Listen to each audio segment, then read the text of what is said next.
আমার 1 লাখ ছবি আছে আপনার? হ্যাঁ। কোথায় ছিলেন আপনি, কি করতেন? আমি একদম বীর মুক্তিযোদ্ধা কমান্ডার। কোন নাম, কত নম্বর সেক্টরে যুদ্ধ আপনি যুদ্ধ করেছেন? জি না, আমার তো জন্মই নেইনি চুপ তখন। করে থাকেন, যান আপনার যান। আমি তো জন্মই নেইনি। আপনি এখানে আমার সঙ্গে চলে যান। আবুল বাবা কথা বলেন না, আপনাকে তো কিছু বলিনি। কত নম্বর সেক্টর করেছেন? আমি চিনি না, এমনি পড়ছি। Why you asked to me? আমি Any এমনি answer? Go back. আপনি কোথায় যাবেন এখন? বেশি কথা বলে বাইরে বানিয়ে কিন্তু আপনি আশ্রমে ঘুরে দেখে আপনার তারপরে গেট থেকে বেরোনোর সময় যে বয়স্ক মানুষটাকে দেখলেন, ইনি একজন আপনার সাথে হয়তো একটু দুর্ব্যবহারই করছে, তা উনি মানসিক অসুস্থ। উনি দীর্ঘদিন পাবনা অ্যাথলেট সংগঠনের উনি একজন সংগঠক, এবং পাবনা এই যে উনি ক্রীড়া সংগঠনের সাথে বিশেষভাবে জড়িত। আর উনি সাদা মনের মানুষ হিসাবে পাবনায় পরিচিত ছিলেন। ওনার নাম হলো কালাদা। কালাদা বললে পর সারা বাংলাদেশের অনেকেই তাকে চিনবেন, খেলোয়াড় মানে ক্রীড়া জগতের। তো উনি এখন অনেকটা অ্যাবনর্মাল দীর্ঘদিন হলো মেন্টালের ভিতরে ছিলেন।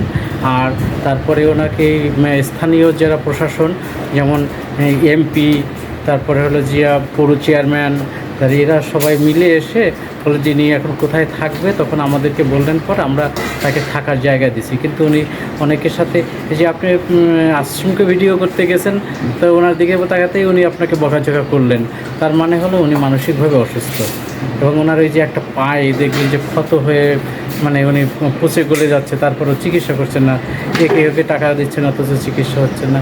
মানে মানসিক অসুস্থ হলে পরে মানুষ যা হয়, তা আপনি কিছু মনে করবেন না, আপনি ক্ষমা সুন্দর দৃষ্টিতে দেখবেন। আর উনি দীর্ঘদিন ধরে এখানে আছে, আমাদের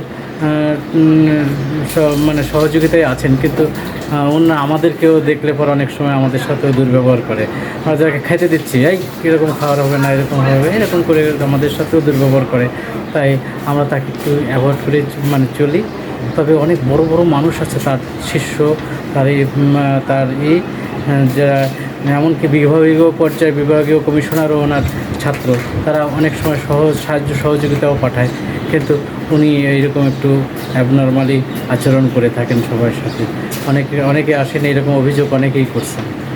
তাই আপনি ক্ষমা সুন্দর দৃষ্টিতে দেখবেন। আচ্ছা, আপনার পরিচয়টা একটু বলুন। আমার পরিচয়, আমি ডাক্তার অনিশ চন্দ্র ঢালি। আমি আশ্রমে প্রায় 30 বছর ধরে আছি, এই সৎসঙ্গের সাথে জড়িয়ে আছি। এখানে কি চিকিৎসা? আমাদের একটা দাতব্য চিকিৎসালয় আছে, সেখানকার চিকিৎসক ছিলাম। আর এখানে আমি প্রকাশনার দায়িত্বে আছি, আর এখানকার কনস্ট্রাকশনগুলো দেখাশোনার দায়িত্বে আছি আমি। আমার সাথে কথা বলার জন্য আপনাকে অনেক ধন্যবাদ। আপনাকেও ধন্যবাদ। Thank you.